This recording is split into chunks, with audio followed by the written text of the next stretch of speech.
Friends, എല്ലാവർക്കും നമസ്കാരം. M ഫേവറിലേക്ക് ഏവർക്കും സ്വാഗതം.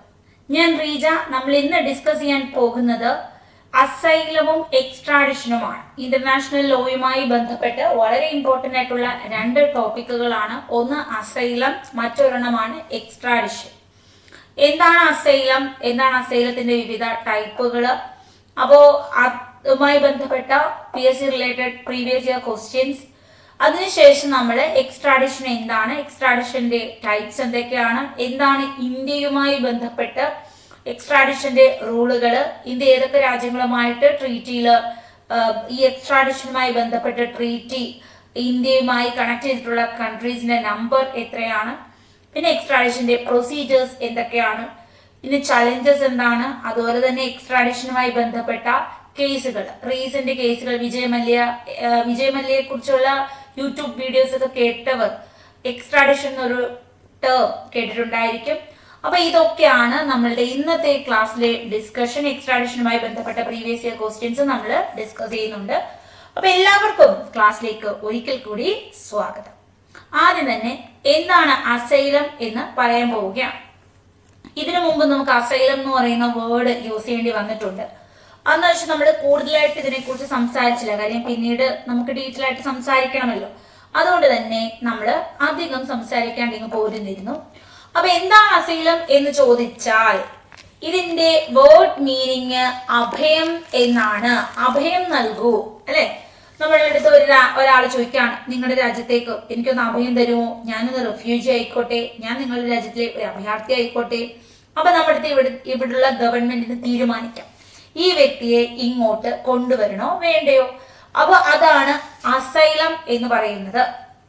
അപ്പൊ വെറുതെ കയറി ഒരാൾക്ക് അഭയം ഇങ്ങോട്ട് തരൂ എന്ന് ചോദിക്കേണ്ട കാര്യമുണ്ടോ? ഇല്ല. അപ്പൊ അഭയം ചോദിക്കേണ്ട കാര്യം വരുന്നത് ആ രാജ്യത്ത് എന്തെങ്കിലും തരത്തിലുള്ള യുദ്ധം ഉണ്ടാകുന്നു, അതല്ലെങ്കിൽ ആ രാജ്യത്ത് ഒരു സംഘർഷാവസ്ഥ ഉണ്ടാകുന്നു, അല്ലെങ്കിൽ ഇനി വരാൻ പോകുന്നു സംഘർഷാവസ്ഥ, എത്രയും വേഗം വരും, പിന്നെ എന്തെങ്കിലും തരത്തിലുള്ള പ്രകൃതി ദുരന്തങ്ങളൊക്കെ ഉണ്ടായി അവർക്ക് അവിടെ ജീവിക്കാൻ യാതൊരു തരത്തിലും പറ്റുന്നില്ല എന്ന് തോന്നുകയാണെങ്കിൽ ഒരു സഹായം എന്ന രീതിയിൽ അവർക്ക് വരാൻ ആഗ്രഹമുള്ള മറ്റൊരു രാജ്യത്തോട് പെർമിഷൻ ചോദിക്കാം. ഞാൻ ഇങ്ങോട്ട് വന്നോട്ടെ, നിങ്ങൾ എന്നെ സ്വീകരിക്കുമോ? ഇതൊരു ഫോഴ്സ്ഫുൾ ആയിട്ട് ഞാൻ ഇങ്ങോട്ട് വരുവാ, നിങ്ങൾ എന്നെ സ്വീകരിച്ചേ പറ്റൂ, അങ്ങനൊന്നും പറയാൻ പറ്റത്തില്ല. അവിടുത്തെ ആളുകൾക്ക് ഗവൺമെന്റിന് തീരുമാനിക്കാം കൊടുക്കണോ വേണ്ടയോ എന്ന് അവർക്ക് തീരുമാനിക്കാം. ആ തീരുമാനത്തിന്റെ അടിസ്ഥാനത്തിൽ ചിലപ്പോൾ നമുക്ക് തരും, ചിലപ്പോൾ തരില്ല. അപ്പൊ അവരുടെ ഡിസിഷൻ എന്താണോ അത് നമ്മൾ അംഗീകരിച്ചേ പറ്റത്തോളൂ. അവർ തരികയാണെങ്കിൽ നിങ്ങൾക്ക് ആ കൺട്രിയിലേക്ക് പോകാം, തരത്തില്ലെങ്കിൽ ആ കൺട്രിയിലേക്ക് നിങ്ങൾക്ക് പോകാനും പറ്റില്ല. ഇതാണ് നമ്മളുടെ അസൈലം എന്ന കേസ്. ക്ലിയർ ആണ്? അപ്പൊ അസൈലം എന്ന് പറയുന്നത് ഗ്രീക്ക് വേർഡിൽ നിന്ന് വന്നതാണ്.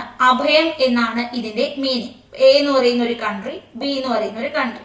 എയിലിരിക്കുന്ന ഒരു വ്യക്തി, ഈ വ്യക്തിക്ക് ബി എന്ന കൺട്രിയിലേക്ക് വരാൻ ആഗ്രഹമുണ്ട്. ഇവിടെ കുറച്ച് പ്രശ്നങ്ങളൊക്കെ നടക്കുന്നു, ഇവിടെ എന്തെങ്കിലും യുദ്ധം, അന്തരീക്ഷം, ഉടനെ ഈ രാജ്യത്തെ മറ്റൊരു രാജ്യം ആക്രമിക്കാൻ പോകുന്നു. അപ്പൊ നേരത്തെ തന്നെ രക്ഷപ്പെടാൻ ശ്രമിക്കുകയാണ്. അപ്പൊ അങ്ങനത്തെ ഒരു കേസിൽ ഈ രാജ്യം ഇങ്ങോട്ട് വരണമെന്ന് ആഗ്രഹിക്കുകയാണ്. ഓക്കെ ആണ്? അന്നേരം ഈ ബി കണ്ടീഷൻ ബി നോക്കുന്നു, അക്സെപ്റ്റ് ചെയ്ത പ്രശ്നമുണ്ടോ, ഈ വ്യക്തിക്ക് എന്തെങ്കിലും തരത്തിലുള്ള ക്രിമിനൽ പശ്ചാത്തലമുണ്ടോ, ഇതൊക്കെ നോക്കിയിട്ട് ഈ വ്യക്തിയെ സ്വീകരിക്കുന്നു. ഇതാണ് ഇവിടെ അസൈലം നടന്നു എന്ന് പറയാം. അപ്പൊ ഇതിന്റെ മീനിങ് എന്താണ്? Freedom from seizure.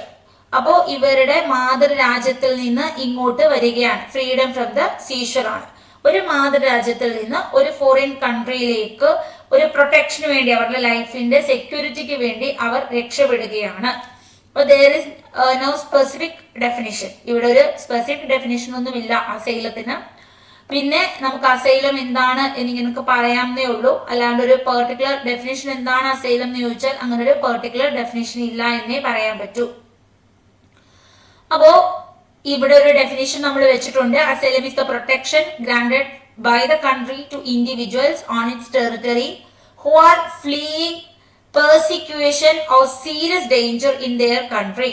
അതായത് അവരുടെ സ്വന്തം രാജ്യങ്ങൾക്ക് ഭയങ്കരമായ പീഡനം അല്ലെങ്കിൽ ഗുരുതരമായ എന്തൊക്കെയോ അപകടം, ഇതിൽ നിന്ന് ഇയാൾ ഈ രാജ്യത്ത് നിന്ന് പലായനം ചെയ്യാൻ, ഈ രാജ്യത്ത് നിന്ന് മറ്റൊരു രാജ്യത്തേക്ക് പോകാൻ ആ വ്യക്തിക്ക് ആഗ്രഹമുണ്ട്. അവ സ്വന്തം ഗവൺമെന്റ് അവരെ സംരക്ഷിക്കാൻ തയ്യാറാകുന്നില്ല എന്നവർ വിശ്വസിക്കുന്നു. when their own government is unwilling or unable to protect them, അവരെ സംരക്ഷിക്കാൻ കഴിവില്ല എന്നവർ കരുതുന്നു. അപ്പൊ അവരുടെ ജീവിതം സംരക്ഷിക്കുന്നതിന് വേണ്ടി അവർ മറ്റൊരു രാജ്യത്തോട് എന്ത് ചെയ്യുകയാണ്? അഭയം ചോദിക്കുകയാണ്. ഇതിനെയാണ് അസൈലം എന്ന് പറയുന്നത്. ഓക്കെയാണ്. അപ്പൊ ലീഗൽ പ്രൊട്ടക്ഷൻ ആണ് granted to the people who have fled their home country due to warship. Conflict ആകാം, എന്തെങ്കിലും തരത്തിലുള്ള യുദ്ധങ്ങളാകാം, വാർഷിപ്പ് ആകാം, അല്ലെങ്കിൽ പെർസിക്വേഷൻ. അതായത് പെർസിക്യൂഷൻ എന്ന് പറയുന്നത് ഒരു സംഘർഷാവസ്ഥ എന്നുള്ളതാണ്. ഓർ ഫിയർ ഓഫ് പെർസിക്യൂഷൻ, ഒരു സംഘർഷാവസ്ഥ വരാൻ സാധ്യതയുണ്ട്, അതിന് മുൻകൂട്ടി കണ്ടുകൊണ്ട് രക്ഷപ്പെടാൻ ശ്രമിക്കുന്നു. അപ്പൊ it is a possibility to remain in a country either permanently or for a temporary period. Continuous ആയിട്ട് അവിടെ നിലനിൽക്കാൻ ആഗ്രഹിക്കാം, സ്ഥിരമായി ഇനി ആ രാജ്യത്ത് അങ്ങ് നിൽക്കാം, അല്ലെങ്കിൽ ഒരു ടെമ്പററി സെറ്റിൽമെന്റ് മതി, മറ്റൊരു പ്രശ്നം മാറുമ്പോൾ ഞങ്ങൾ അങ്ങ് തിരികെ പോയിക്കോളാം എന്നുള്ള രീതിയാകാം. Person who seek international asylum. അപ്പൊ ഒരാൾക്ക് ആഗ്രഹമുണ്ട്, ഒരു അഭയാർത്ഥി ആകാൻ ആഗ്രഹമുണ്ടെങ്കിൽ an asylum seeker is known as അസൈലി.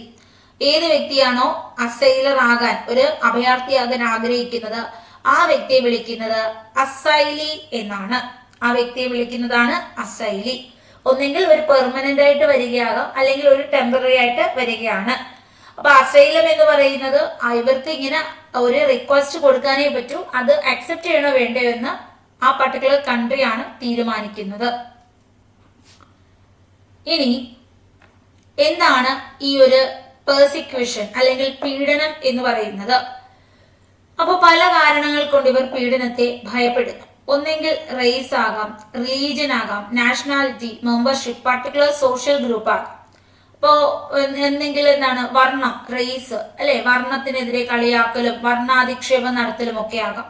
മതപരമായ പീഡനങ്ങളാകാം, നാഷണൽ ദേശതലത്തിലുള്ള പീഡനങ്ങളാകാം, ഒരു ഗ്രൂപ്പ് വെച്ചിട്ടുള്ള പീഡനങ്ങളാകാം, അല്ലെങ്കിൽ പൊളിറ്റിക്കൽ ഒപ്പീനിയൻ മൂലമുള്ള പീഡനങ്ങളാകാം. ആ വ്യക്തിക്ക് ഈ കാരണങ്ങൾക്ക് കൊണ്ടാണ് പീഡനം ഉണ്ടാകുന്നത് എങ്കിൽ ആ വ്യക്തിക്ക് എന്ത് ചെയ്യാം?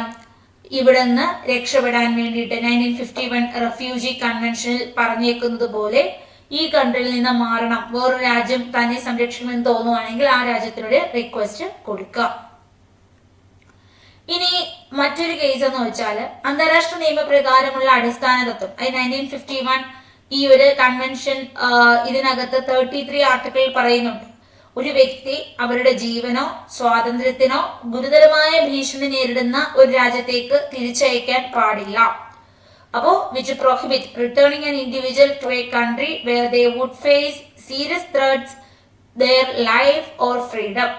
അപ്പോ ഒരാള് റെഫ്യൂജി ആയിട്ട് ഈ കൺട്രിയിലോട്ട് വന്നു. അപ്പൊ ഈ കൺട്രി പറയുകയാണ്, കുറച്ചു നാളെ ഞങ്ങൾ അഭയം തന്നു, ഇനി നീ തിരികെ പോയിക്കോളൂ എന്ന് പറയുകയാണ്.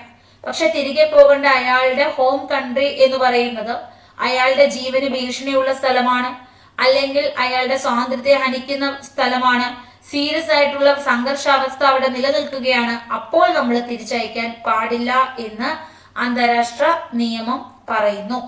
ആർട്ടിക്കിൾ 33 1951 റെഫ്യൂജി കൺവെൻഷനിൽ ഇത് പരാമർശിക്കുന്നത്. ഇനി നമ്മൾ ഇന്റർനാഷണൽ ലീഗൽ ഫ്രെയിംവർക്ക്സ് ആണ് നോക്കുന്നത്. അപ്പോ നമുക്ക് ഒരാളെ ഇങ്ങോട്ട് സ്വീകരിച്ചു അല്ലെ, അപ്പോ ഇയാളെ സ്വീകരിച്ചു കഴിഞ്ഞാല് നമ്മൾ എന്ത് ചെയ്യുകയാണ്? അവർക്ക് ഒന്നെങ്കിൽ അവർക്കൊരു നമ്മൾ എന്ത് ചെയ്യുകയാണ്? അവർക്കൊരു അഭയം നൽകുകയാണ്. റെഫ്യൂജി ആയിട്ട് അവരെ സ്വീകരിച്ച് അവരെ സംരക്ഷിക്കുകയാണ്. അപ്പൊ ഇത് ഏത് നിയമത്തെ പ്രകാരമാണെന്ന് ചോദിച്ചാൽ 1951 റെഫ്യൂജി കൺവെൻഷൻ, 1967 പ്രോട്ടോകോൾ ഒക്കെ പ്രകാരമാണ് ഇവരെ സംരക്ഷിക്കുന്നത്. 1951 റെഫ്യൂജി കൺവെൻഷൻ പ്രകാരവും 1967 പ്രോട്ടോകോൾ പ്രകാരവുമാണ് ഈ വ്യക്തിയെ നമ്മൾ സംരക്ഷിക്കുന്നത്. പിന്നെ മറ്റൊരു കാര്യം എന്ന് വെച്ചാൽ article 40 universal declaration of human right. ഇപ്പൊ ലോകത്ത് മുഴുവനും പ്രഖ്യാപിക്കപ്പെട്ട മനുഷ്യാവകാശ സംരക്ഷണ റൈറ്റ്സ് ഉണ്ട്. അപ്പൊ അത് പ്രകാരവും നമ്മൾ ഈ വ്യക്തിയെ സംരക്ഷിക്കുകയാണ്. അപ്പൊ ഒരു വ്യക്തി വേറൊരു രാജ്യത്ത് പോയി അവരുടെ ജീവനോ സ്വാതന്ത്ര്യത്തിനോ ഹനിക്കുന്ന കാര്യങ്ങൾ ഉണ്ടായാൽ ആ പീഡനങ്ങളിൽ നിന്നോ അല്ലെങ്കിൽ യുദ്ധ അന്തരീക്ഷത്തിൽ നിന്നോ അല്ലെങ്കിൽ നാച്ചുറൽ ആയിട്ടുള്ള കലാമിറ്റീസ്, എന്തെങ്കിലും തരത്തിലുള്ള പ്രകൃതി ദുരന്തങ്ങൾ ഉണ്ടായാലും അവിടെ നിന്ന് രക്ഷപ്പെട്ട് മറ്റു രാജ്യങ്ങളിൽ അഭയം തേടാം.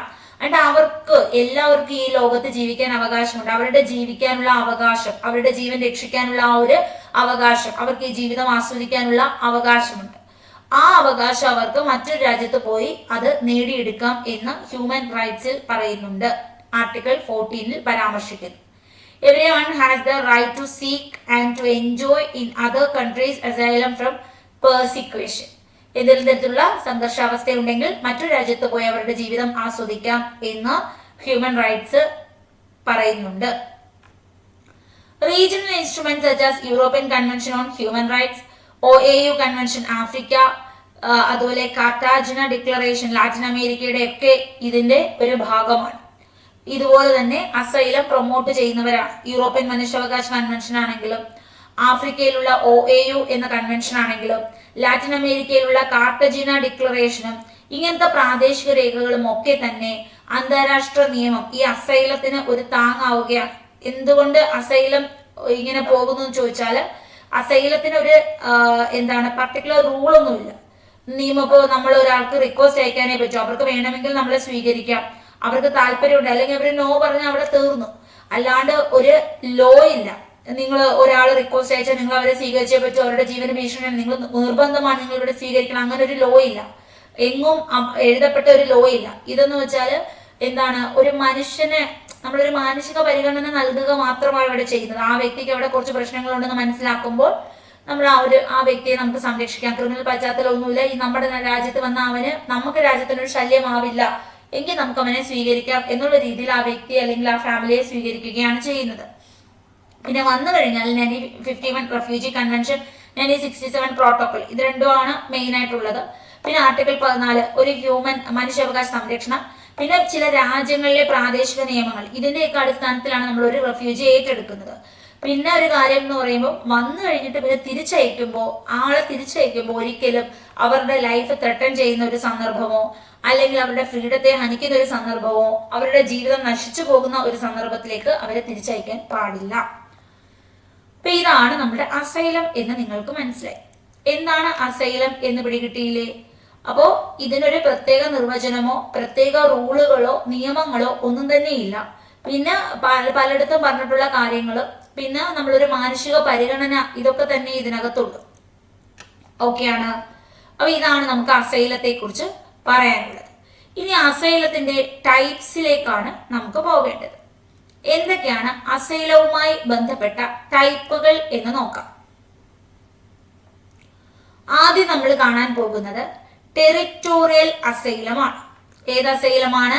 ടെറിറ്റോറിയൽ അസൈലമാണ്. ഇന്നലെ നമ്മൾ ഇന്റർവെൻഷൻ പഠിച്ചപ്പോൾ ടെറിറ്ററി എന്നൊരു ടേം നന്നായിട്ട് കണ്ടു. ഒരു രാജ്യത്തിന് ആ രാജ്യത്തിന്റെ എയർ ടെറിറ്ററി ഉണ്ട് അല്ലെ, അതുപോലെ തന്നെ ആ രാജ്യത്തിന്റെ ലാൻഡ് ടെറിറ്ററി ഉണ്ട്, ആ രാജ്യത്തിന്റെ സീ ടെറിറ്ററി ഉണ്ട്. അപ്പൊ ഇങ്ങനെ ആ രാജ്യത്തിനുള്ളിൽ അവിടെ എന്ത് നടക്കണം എന്ന് തീരുമാനിക്കാനുള്ള ആ സ്റ്റേറ്റിന് പരമാധികാരമുണ്ട്, സോവറിൻ ഉണ്ട്. ആ രാജ്യത്തിനുള്ളിൽ എന്താണോ നടക്കേണ്ടത് എന്ന് തീരുമാനിക്കുള്ള സോവറിൻ ആ രാജ്യത്തിനാണ്, ആ പർട്ടിക്കുലർ സ്റ്റേറ്റിനാണ്. It is granted when the state provides asylum to asylee. Asylee എന്ന് വെച്ചാൽ ഒരാൾ റിക്വസ്റ്റ് ചെയ്യുന്ന ആളാണ്, അയാളുടെ അടുത്ത് പറയുകയാണ് നീ റെഫ്യൂജി ആയിട്ട് ഇവിടെ വന്നോളൂ എന്ന് പറയപ്പെടുന്ന ആ വ്യക്തിയാണ് വിത്തിൻ ഇറ്റ്സ് ടെറിറ്ററി. അപ്പൊ ഒരു രാജ്യം ഈ രാജ്യത്തിനകത്തേക്ക് ഒരു അസൈലിയെ സ്വീകരിക്കുകയാണ്. എ എന്ന് പറയുന്ന ഒരു കൺട്രി, ബി എന്ന് പറയുന്ന മറ്റൊരു കൺട്രി. എയിൽ ഇരിക്കുന്ന എക്സ് എന്ന് പറയുന്ന വ്യക്തി റിക്വസ്റ്റ് അയച്ചു ബിക്ക്, ഇവിടെ കുറച്ച് സംഘർഷാവസ്ഥകളുണ്ട്, ഞങ്ങളെ രക്ഷിക്കണം, ഇങ്ങോട്ട് എന്നെ സ്വീകരിക്കണം. അങ്ങനെ ബി അക്സെപ്റ്റ് ചെയ്യുന്നു, ഈ എക്സിനെ അസൈലി ആയിട്ട് ഇവിടെ സ്വീകരിക്കുകയാണ്. ഈ രാജ്യത്തിന് അകത്താണ് ഇദ്ദേഹത്തിന് സ്ഥലം കൊടുക്കുന്നത്, ജീവിക്കാനുള്ള സ്ഥലം, തൊഴിൽ ചെയ്യാനുള്ള സ്ഥലം എല്ലാം ഈ രാജ്യത്തിന് അകത്താണ്, ഇതിന്റെ ടെറിറ്ററിക്കുള്ളിലാണ് സ്ഥലം കൊടുക്കുന്നതെങ്കിൽ അതിനെയാണ് ടെറിറ്റോറിയൽ അസൈലം എന്ന് പറയുന്നത്. ക്ലിയർ ആണ്? അപ്പൊ അസൈലം സീക്കർ ഒരു റിക്വസ്റ്റ് കൊടുത്തു, അപ്പോ ആളെ അക്സെപ്റ്റ് ചെയ്തു, അപ്പൊ അയാൾ അസൈലി ആയി. ആ ടെറിറ്റോറിയൽ ബൗണ്ടറിക്കുള്ളിൽ ആ സ്റ്റേറ്റ് അയാളെ സംരക്ഷിക്കുന്നെങ്കിൽ ഇതിനെയാണ് ടെറിറ്റോറിയൽ അസൈലം എന്ന് പറയുന്നത്.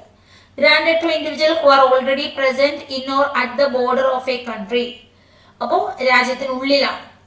the exclusive control of every foreign state over its territory backs up the right of a state to grant territorial asylum. അപ്പൊ ആ രാജ്യത്തിന് തീരുമാനിക്കാം രാജ്യത്തിനുള്ളിൽ ഈ വ്യക്തിയെ കയറ്റണോ അത് വേറെ എവിടെയെങ്കിലും വെച്ച് സംരക്ഷിച്ചാൽ മതിയോ എന്നൊക്കെ ആൾക്ക് തീരുമാനിക്കാം.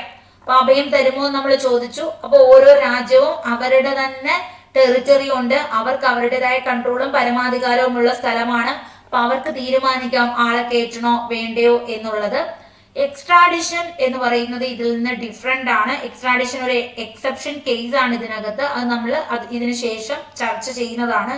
ടെറിട്ടോറിയൽ അസൈലം പറയുമ്പോൾ എക്സ്ട്രാഡിഷൻ ഒരു കൺഫ്യൂഷൻ ആയിട്ട് വരാറുണ്ട്.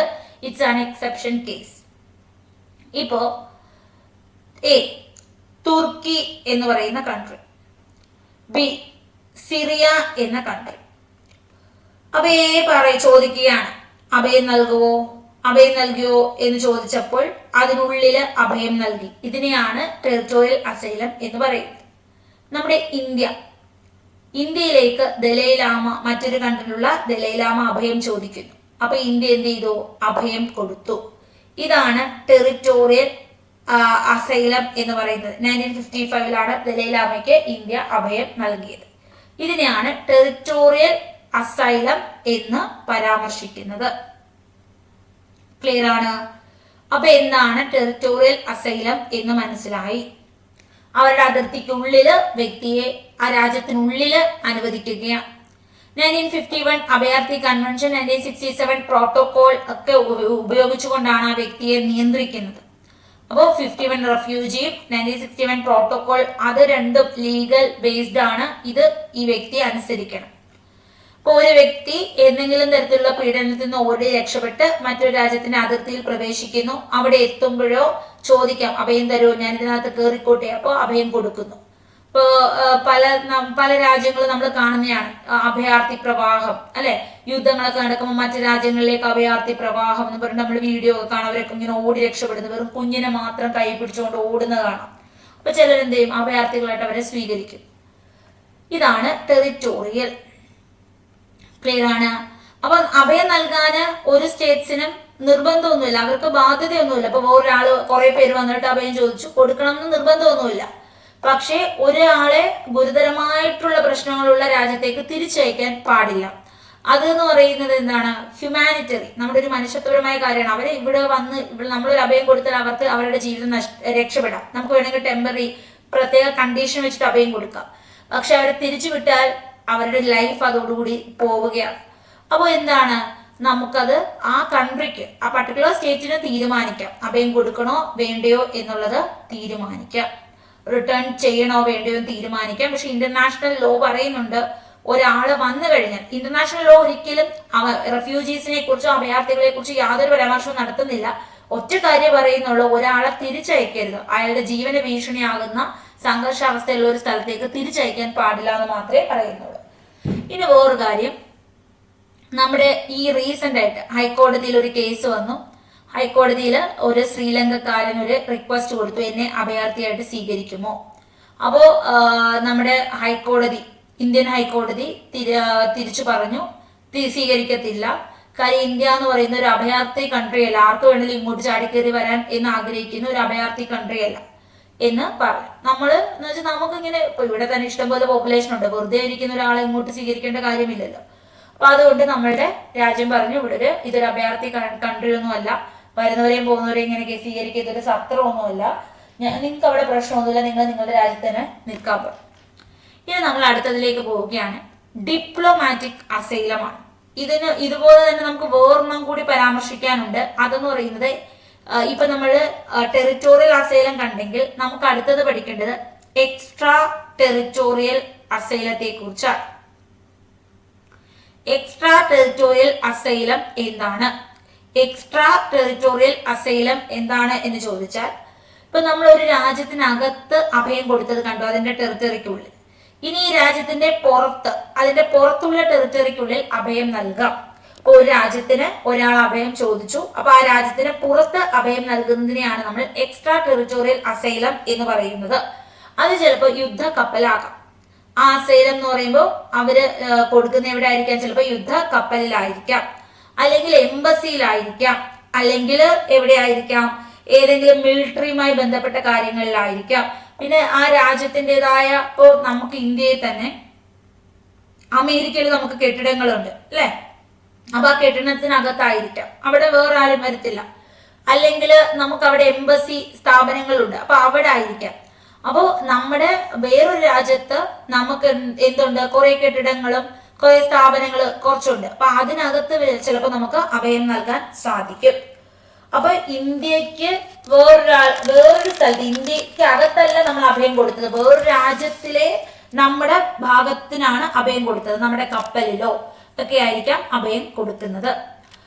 അപ്പോ ഈ അവിടുത്തെ ആളുകൾ എന്ത് ചെയ്യത്തില്ല, ഇന്ത്യയുടെ പെർമിഷൻ ഇല്ലാതെ അതിനകത്തോട്ട് കയറത്തില്ല. അപ്പൊ നമ്മളുടെ എംബസി ആ ഒരു സ്ഥാപനത്തിൽ നമ്മളുടെ പെർമിഷൻ ഇല്ലാതെ അവര് കയറത്തില്ല.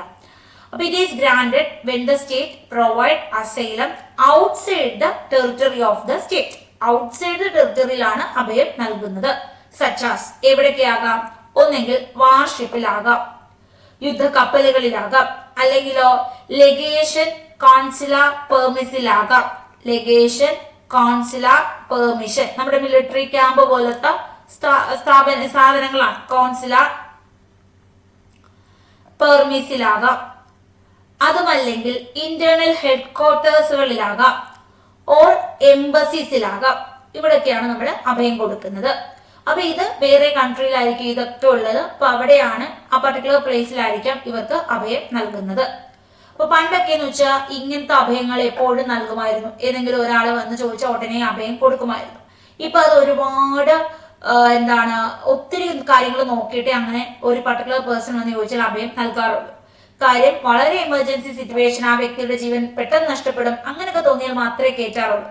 ഇത് ഒരുപാട് മിസ്യൂസ് ചെയ്യപ്പെട്ടു. ഒന്നാമത്തെ കാര്യം എന്ന് വെച്ചാൽ കുറെ ക്രിമിനൽസ് ഒക്കെ എന്ത് ചെയ്യുന്നു, ഇത് മിസ്യൂസ് ചെയ്ത് പൊളിറ്റിക്കൽ അഭയമായി മാറ്റി. പിന്നെ പൊളിറ്റിക്കൽ രീതിയിൽ ഇത് മിസ്യൂസ് ചെയ്യപ്പെട്ടു. പിന്നെ ക്രിമിനൽസ് അവരുടെ ജീവനെ രക്ഷിക്കാൻ വേണ്ടിയിട്ട് ഇങ്ങനെ അഭയം വാങ്ങിച്ചു. പിന്നെ ഇപ്പോ നമ്മളിപ്പോ ചൈനയിൽ നമുക്കൊരു എംബസി ഉണ്ട്, അവിടെ നമ്മൾ ഒരാളെ ഒളിപ്പിച്ചു. അപ്പൊ അവിടെ വന്ന ആരും റെയ്ഡൊന്നും നടത്തത്തില്ല. അപ്പൊ നമ്മൾ അവിടെ അഭയം ഒളിപ്പിച്ചു വെച്ചേക്കുവാണെങ്കിൽ ഈ ചൈന എന്ന് പറയുന്ന രാജ്യത്തിനകത്ത് നമുക്ക് സ്ഥലം തന്നുകൊണ്ടല്ലേ നമ്മൾ ഇങ്ങനത്തെ പരിപാടി കാണിച്ചത്. അപ്പൊ അത് രാജ്യങ്ങൾ തമ്മിലുള്ള ഒരു പ്രശ്നങ്ങളിലേക്ക്, ഒരു കോൺഫ്ലിക്റ്റിലേക്ക് വഴിതെളിച്ചു. അപ്പൊ ഇത് സത്യം പറഞ്ഞാൽ ഈ രാജ്യം ചൈനയുടെ രാജ്യമാണ്. അപ്പൊ അവർക്ക് അവിടെ സെർച്ച് ചെയ്യേണ്ട, അവർക്ക് ചിലപ്പോൾ ഒരു കുറ്റവാളിയായിരിക്കാം, അല്ലെങ്കിൽ പൊളിറ്റിക്കൽ ഇഷ്യൂ ഉള്ള ഒരാളായിരിക്കാം. അപ്പൊ ആളെ പിടിക്കേണ്ട ഉത്തരവാദിത്വം അവർക്കുണ്ട്. അപ്പൊ നമ്മള് അവരുടെ സ്ഥലത്ത് പോയി നമ്മളൊരു സ്ഥാപനം ഇട്ടിട്ട് അവരെ ആഗ്രഹിക്കുന്ന ഒരാളെ അവിടെ തടവിൽ പാർപ്പിക്കുക എന്ന് പറയുന്നത് തെറ്റായ ഒരു നയമാണല്ലോ. അപ്പൊ ഇത് ഒരു എത്തിക്സിന് നിരക്കാത്ത രീതിയിലുള്ള ഒരു പരിപാടിയും കൂടിയാണ്. അപ്പോൾ എന്ത് ചെയ്യുന്നു, അപ്പൊ ഇത് പല രാജ്യങ്ങൾ തമ്മിലുള്ള പ്രശ്നങ്ങളിലേക്ക് നയിക്കുന്നു. അതുകൊണ്ട് ഇത്തരം റിസ്കുകൾ ഇപ്പോൾ രാജ്യങ്ങൾ ഏറ്റെടുക്കാറില്ല. വളരെ എമർജൻസി സിറ്റുവേഷൻസ് ഒക്കെ വരുവാണെങ്കിൽ മാത്രമാണ് ഇവരിങ്ങനത്തെ ഈ ഒരു സിറ്റുവേഷൻസിലേക്ക് പോകുന്നത്. ഇനി ഈ എക്സ്ട്രാ ടെറിട്ടോറിയൽ അസൈലത്തിന്റെ മറ്റൊരു ടൈപ്പാണ് ഡിപ്ലോമാറ്റിക് അസൈലം എന്ന് പറയുന്നത്. എന്താണ് ഡിപ്ലോമാറ്റിക് അസൈലം എന്ന് വെച്ചാൽ, ഒരു നയതന്ത്ര ദൗത്യത്തിന്, അതായത് ഒരു എംബസി അല്ലെങ്കിൽ ഒരു കോൺസുലേറ്റ് പരിസരത്ത്, ഇതിനകത്ത് തന്നെ, അതായത് നമ്മുടെ രാജ്യത്തിന്റെ വെളിയിലാണ് അഭയം നൽകുന്നത്, എക്സ്ട്രാ ടെറിട്ടോറിയൽ അഭയമാണിത്.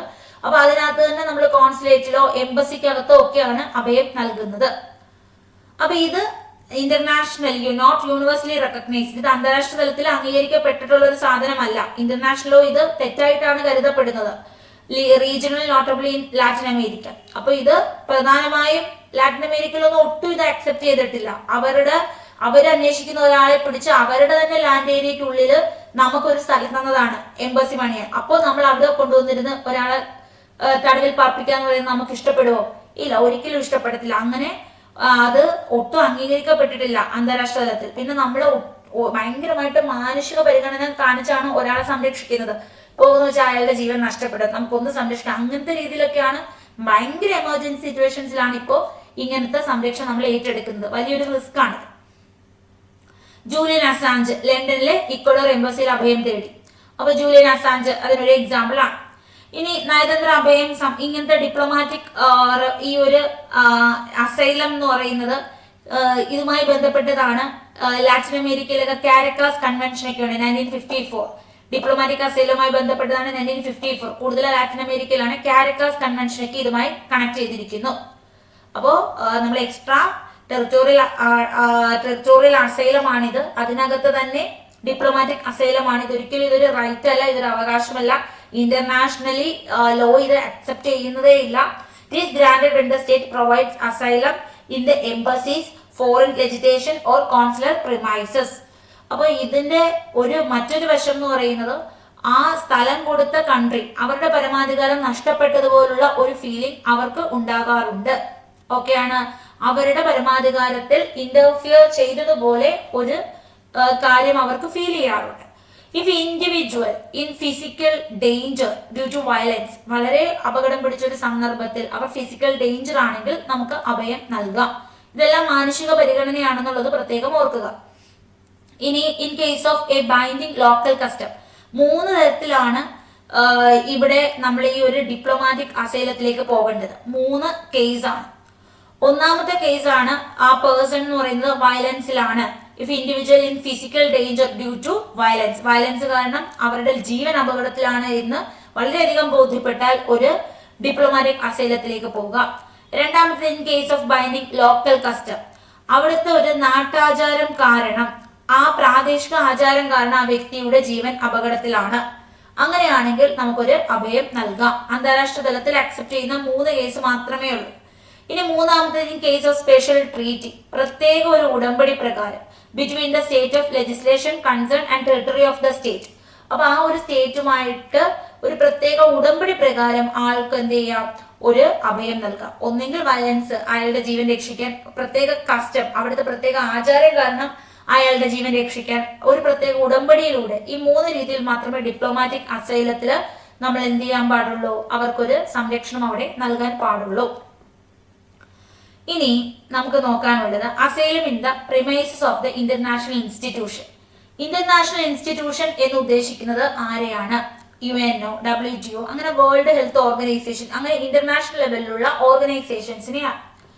ഈ UN ഒന്നും ഒരിക്കലും ഇന്റർനാഷണൽ ഓർഗനൈസേഷൻസ് ആരും തന്നെ അസൈലം പ്രൊവൈഡ് ചെയ്യുന്നില്ല. ഇവരാരും സംരക്ഷണം നൽകുന്നില്ല. There is no general right to grant asylum in international institution. ഇവരാരും പ്രൊവൈഡ് ചെയ്യുന്നില്ല. പിന്നെ ഒരാളുടെ ജീവൻ നഷ്ടപ്പെടും എന്നൊക്കെ വളരെ ക്രിട്ടിക്കൽ സിറ്റുവേഷൻസ്, വളരെ എമർജൻസി സിറ്റുവേഷൻസ് കാണുകയാണെങ്കിൽ ഇവർക്കൊരു എന്ത് ചെയ്യാം, മാനുഷിക പരിഗണന വെച്ചിട്ട് അഭയം നൽകാം. അല്ലാണ്ട് യാതൊരു തരത്തിലുള്ള റൂളും ഇല്ല. They will not provide or they will not grant any asylum എന്ന് തന്നെ നമുക്ക് പറയാം. There is no recognition of such a rule. ഇവർക്ക് മാനുഷിക പരിഗണന വെച്ച് മാത്രം നൽകാം. UNO, WTO ഒക്കെ പ്രത്യേക വയലൻസ്, പ്രക്ഷോഭമൊക്കെ കാണുമ്പോൾ മാത്രം, അല്ലാണ്ട് there is no recognition.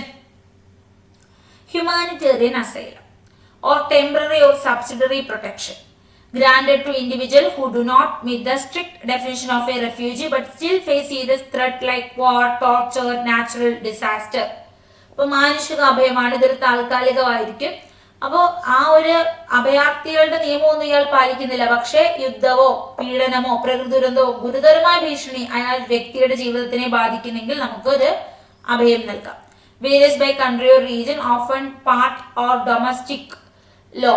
അപ്പോൾ ഈ എന്താണ് EU നിയമം, നമ്മുടെ യൂറോപ്യൻ യൂണിയൻ നിയമത്തിന്റെയൊക്കെ ഭാഗമാണ്. രാജ്യം അല്ലെങ്കിൽ പ്രദേശം അനുസരിച്ച് ഇത് ഡിഫറൻസ് ആണ്. പിന്നെ യൂറോപ്യൻ യൂണിയന്റെ നിയമത്തിന്റെ ഒരു ഭാഗമാണ് മാനുഷികാഭയം എന്ന് പറയുന്നത്. പല ആഫ്രിക്കയിലെ നിയമമുണ്ട് മാനുഷികാഭയം നിർബന്ധം, മനുഷ്യാവകാശ സംരക്ഷണത്തിന്റെ നിയമത്തിൽ പറയുന്നുണ്ട് ആർട്ടിക്കിൾ 14. അതൊക്കെ വെച്ചിട്ട് നമുക്ക് ഈ ഒരു അഭയത്തിലേക്ക് പോകാം. Civilians fleeing a war zone who are not individually targeted but still need protection. അപ്പോൾ ഒരു യുദ്ധമേഖലയിൽ നിന്ന് രക്ഷപ്പെട്ടു പോകുന്ന വെറും സാധാരണക്കാരായ ആളുകൾ, അവർക്ക് വ്യക്തിപരമായിട്ട് അവരെ അല്ല ലക്ഷ്യം വെക്കുന്നത്. ചില പ്രദേശത്തിന് വേണ്ടിയിട്ടായിരിക്കാം വാർ, ചില പ്രത്യേക പർട്ടിക്കുലർ റീസൺസിന് വേണ്ടിയിട്ടായിരിക്കും. ഒന്നും അല്ലാത്ത നിരപരാധികൾ അവിടെ വീണുപോകും, മരിച്ചു പോകും, അല്ലെ, അവർക്കെല്ലാം നഷ്ടപ്പെടും. അപ്പൊ അങ്ങനെയുള്ളവർ അവരുടെ ജീവന് വേണ്ടി രക്ഷപ്പെട്ട് ഓടുമ്പോൾ അവരെ സംരക്ഷിക്കുക എന്ന് പറയുന്നത് മനുഷ്യത്വപരമാണ്. അപ്പൊ അങ്ങനെ സംരക്ഷണം നമുക്ക് കൊടുക്കാം. കുറച്ച് എക്സെപ്ഷൻ കേസ്, അഡീഷണൽ കേസ് പറയുന്നതെന്ന് വെച്ചാൽ റെഫ്യൂജീസ്, 1951 റെഫ്യൂജി കൺവെൻഷൻ. അപ്പൊ ഇവിടെ എന്ന് വെച്ചാല് വംശം, മതം, ദേശീയത, രാഷ്ട്രീയ അഭിപ്രായം, ഒരു പ്രത്യേക സാമൂഹിക ഗ്രൂപ്പിലെ അംഗം, പീഡനം കാരണം സ്വന്തം രാജ്യത്തേക്ക് മടങ്ങാൻ കഴിയുന്നില്ല, അല്ലെങ്കിൽ അയാൾക്ക് സ്വന്തം രാജ്യത്തേക്ക് തിരിച്ചു പോകാൻ താല്പര്യമില്ല, അങ്ങനെയൊക്കെ ആണെങ്കിൽ ആൾക്ക് ആ രാജ്യത്ത് അയാൾ പ്രത്യേക പ്രശ്നം ഉണ്ടാക്കുന്നുണ്ടെങ്കിൽ അവിടെ തുടരാൻ അവർ ആ സ്റ്റേറ്റ് അനുവദിക്കുവാണെങ്കിൽ അങ്ങനെ അങ്ങ് പോകാം. പിന്നെ അഭയത്തിനായി അപേക്ഷിച്ചു, പക്ഷെ ഇതുവരെയും തീരുമാനമായിട്ടില്ല. അങ്ങനത്തെ ആളുകൾക്ക് അഡീഷണൽ കൺസെപ്റ്റ് ആണ്. ഇവർക്കൊക്കെ അഭയം കൊടുക്കണോ വേണ്ടയോ എന്ന് ആ പർട്ടിക്കുലർ സ്റ്റേറ്റിനാണ് അന്തിമ തീരുമാനം. അവർക്ക് തന്നെ തീരുമാനിക്കാം. അവർ നോ പറഞ്ഞാലും യെസ് പറഞ്ഞാലും യാതൊരു പ്രോബ്ലവും ഇല്ല. ക്ലിയർ ആണ്. ഇനി അസൈലം ഇൻ വാർഷിപ്പ് ആണ് നമ്മൾ നോക്കുന്നത്. യുദ്ധം നടക്കുമ്പോൾ അഭയം നൽകാൻ സാധിക്കുമോ? യുദ്ധം നടക്കുമ്പോൾ അഭയം കൊടുക്കാമോ? No specific guarantee regarding this. പ്രത്യേക ഒരു സ്പെസിഫിക് ആയിട്ടുള്ള ഗ്യാരണ്ടി ഇല്ല. വേറൊരു വാട്ടർ ബോഡി കിടന്നാല് അവിടെ വിട്ടു പോകൂ എന്ന് നമുക്ക് പറയാം. അവരെ പിടിച്ചെടുക്കാൻ പാടില്ല. ഇപ്പൊ when a warship is in the territorial water body of another state. അപ്പൊ ഒരു വാർഷിപ്പ് അത് territorial water body of another സ്റ്റേറ്റിന്റെ അകത്ത് കിടക്കുകയാണെങ്കിൽ then the coastal state only has the power to require the ship to leave the territorial water. അപ്പോൾ ഒരു യുദ്ധം നടക്കുകയാണ്. അപ്പൊ ഇവരുടെ ഒരു ഷിപ്പ് എന്ന് പറയുന്നത് വേറൊരു രാജ്യത്തിന്റെ വാട്ടർ ബോഡിയിലാണ് വന്ന് കിടക്കുന്നതെങ്കിൽ ഇവരുടെ അടുത്ത് പറയാം, നിങ്ങൾ ഇവിടെ വിട്ടു പോകണം, ഇവിടെ നിൽക്കണ്ട എന്ന് പറയാം. അല്ലാണ്ട് ഇതിനെ പിടിച്ചെടുക്കരുത്, ഓടി വന്ന് ഇങ്ങോട്ട് വന്നിരുന്ന് ഇവിടെ നിന്നും പിടിച്ചെടുക്കാൻ പാടില്ല എന്ന് പറയുന്നുണ്ട്. അപ്പൊ ഇതാണ് യുദ്ധം നടക്കുമ്പോഴുള്ള കേസ്. ഓക്കെയാണ്. അപ്പൊ when a warship is in the territorial water body of another state, then the coastal state only has the power to require the ship to leave the territorial waters and do nothing else. വേറൊന്നും ചെയ്യരുത്. ഇപ്പൊ aircraft, warship, military camp ഇവിടെയൊക്കെ അഭയം തേടി local government കൈമാറാൻ പറഞ്ഞാൽ എന്ത് ചെയ്യണം? ഉടനെ കൈമാറണം. ഇപ്പൊ നമ്മള് ഈ ഒരു യുദ്ധ സമയങ്ങളിൽ അഭയാർത്ഥി അംഗീകരിക്കാമോ എന്ന് ചോദിച്ചാൽ നമ്മളിപ്പോ വാർഷിപ്പിലോ അല്ലെങ്കിൽ മിലിറ്ററി ക്യാമ്പിലോ എയർക്രാഫ്റ്റിലോ ഒക്കെ കുറച്ച് ആളുകൾക്ക് അഭയം നൽകി. ഈ അഭയം നൽകുമ്പോൾ അവരുടെ ലോക്കൽ ഗവൺമെന്റ്, ആ രാജ്യത്തെ ലോക്കൽ ഗവൺമെന്റ് പറയുകയാണ് ഇവരെ ഞങ്ങൾക്ക് വിട്ടു തന്നേ പറ്റൂ. അപ്പോൾ ഉടനെ തിരിച്ചു കൊടുക്കേണ്ടി വരും, അവര് ഈ അഭയാർത്ഥികളെ നൽകേണ്ടി വരും. ഇനി ആർട്ടിക്കിൾ 2 പറയുന്നതെന്ന് വെച്ചാൽ എമർജൻസി കേസിൽ മാത്രമേ ഇങ്ങനെ വാർഷിപ്പിലൊക്കെ അഭയം നൽകാൻ പാടുള്ളൂ. അർജന്റ് കേസിൽ ഒരാളുടെ സേഫ്റ്റി. അപ്പോ ഇതിന്റെ മറ്റൊരു വശം എന്ന് വെച്ചാൽ ഒരു രാജ്യത്തിനകത്ത് നിന്ന് അവിടുത്തെ വാർഷിപ്പിൽ നമ്മൾ ഒരാൾക്ക് അഭയം കൊടുത്താൽ ആ ഫോറിൻ മിനിസ്റ്ററിനെ ഇത് അറിയിക്കണം. ഇന്ന ആൾക്ക് ഞങ്ങൾ അഭയം കൊടുക്കുകയാണ് വാർഷിപ്പില് അല്ലെങ്കിൽ എയർക്രാഫ്റ്റില് എന്നുള്ളത് ഫോറിൻ മിനിസ്റ്ററിനെ നിർബന്ധമായും അറിയിക്കണം. സമ്മതം വാങ്ങിച്ചിട്ട് മാത്രമേ, ആ കൺസെന്റിലൂടെ മാത്രമേ അഭയം നൽകാൻ പാടുള്ളൂ. USA, UK ഇവരൊക്കെ മാനുഷികമായ പരിഗണന കരുതിക്കൊണ്ട് വാർഷിപ്പിലൊക്കെ അഭയം നൽകാറുണ്ട്. USA, UK ഒക്കെ. ഇനി പൊളിറ്റിക്കൽ ഒഫൻഡേഴ്സിന് അഭയം നൽകാം. പൊളിറ്റിക്കൽ ഒഫൻഡേഴ്സിന് അഭയം നൽകാം. ഓക്കെയാണ്. ഇനി അസൈലം നമ്മളിപ്പോ വാർഷിപ്പിലേക്ക് കണ്ടു. ഇനി asylum in merchant vessel. Merchant വെസൽസിൽ എന്താണ് അസൈലം എന്ന് നമുക്ക് നോക്കാം. മെർച്ചന്റ് വെസൽസിൽ എന്താണ്? ഒരു വാണിജ്യപരമായിട്ട് പോവുകയാണ്. അപ്പോ വാണിജ്യ കപ്പലാണ്. അപ്പൊ ഈ കപ്പൽ ഇപ്പൊ ഏത് രാജ്യത്താണോ എത്തിയത്, ഇപ്പൊ ഫ്രാൻസിലാണ് വന്നത്, അല്ലെങ്കിൽ UK വന്നത്, അല്ലെങ്കിൽ അമേരിക്കയിലാണ് ഈ കപ്പൽ നിൽക്കുന്നത്. അപ്പോ അവിടെ വെച്ചിട്ട് ആ പർട്ടിക്കുലർ രാജ്യത്തിന്റെ റൂള് പ്രകാരമായിരിക്കും മാറ്റം വരുന്നത്. അപ്പൊ ഏത് രാജ്യത്താണോ ഇപ്പൊ ഇവരെന്തെങ്കിലും തെറ്റ് ചെയ്താലും ആ രാജ്യം പിടികൂടി കഴിഞ്ഞാൽ ആ രാജ്യത്തിന്റെ ശിക്ഷ വെച്ചിട്ടായിരിക്കും ശിക്ഷ നടപടികൾ നടക്കുന്നത്. ഇപ്പൊ ഒരു രാജ്യത്ത് മയക്കുമരുന്ന് ഉപയോഗിക്കുന്ന വലിയ ശിക്ഷാർഹമല്ല. അപ്പൊ ആ രാജ്യത്ത് മയക്കുമരുന്ന് ഇങ്ങനെ ഒരുപാട് കയറ്റിക്കൊണ്ടു പോകുന്നത് സാധാരണ ഒരു ചരക്ക് കയറ്റുന്നത് പോലെയുള്ളൂ. പക്ഷെ ഇന്ത്യയെ വെച്ച് പിടികൂടി മയക്കുമരുന്ന് കടത്തിക്കൊണ്ടു പോകുന്നത് ഇവിടെ വലിയ ശിക്ഷയാണ്. അപ്പൊ നമ്മൾ എന്ത് ചെയ്യും? വലിയൊരു ശിക്ഷയായിരിക്കും ഈ കപ്പലിലുള്ള ആളുകൾക്ക് നൽകാൻ പോകുന്നത്. അപ്പൊ അതാത് രാജ്യത്തിനെ ഡിപ്പെൻഡ് ചെയ്തിട്ടായിരിക്കും റൂളുകൾ മാറുന്നത്. മർച്ചന്റിന് അങ്ങനെ ഒരു ഇതുണ്ട്. അപ്പൊ ജീവൻ പ്രോബ്ലം ആണെങ്കിൽ അഭയം നൽകാം. Merchant vessels include the commercial ships, the territory in which they are the law of that country is binding upon them. അപ്പൊ അവര് ആളുകൾക്ക് അഭയം നൽകി കഴിഞ്ഞാൽ ആ മർച്ചന്റ് ഷിപ്പ്, ഇപ്പൊ വാണിജ്യത്തിന് വേണ്ടി പോകുന്ന ഒരു കപ്പല് ഏതെങ്കിലും റെഫ്യൂജീസിന് അഭയം നൽകി കഴിഞ്ഞാൽ ആ പർട്ടിക്കുലർ കൺട്രി അത് പിടിച്ചാൽ, ഇന്ന ആൾക്ക് നിങ്ങൾ അഭയം കൊടുത്ത് ഇവിടുന്ന് കടത്താൻ നിങ്ങളെ സഹായിച്ചു എന്നൊക്കെ രീതിയിൽ പിടിച്ചാൽ ആ കൺട്രി എന്ത് റൂളാണോ എന്ത് നിയമമാണോ ഇവർക്ക് മേല് വെക്കാൻ പോകുന്നത് ആ നിയമം അനുസരിക്കാൻ ഇവർ ബാധ്യസ്ഥരാണ്. Binding upon dum. ആ കൺട്രി പറയുന്ന ആ ഒരു ശിക്ഷ നിങ്ങൾ സ്വീകരിക്കേണ്ടി വരും. ചിലപ്പോൾ കടത്തിക്കൊണ്ട് പോയി എന്നുള്ള രീതിയായിരിക്കാം.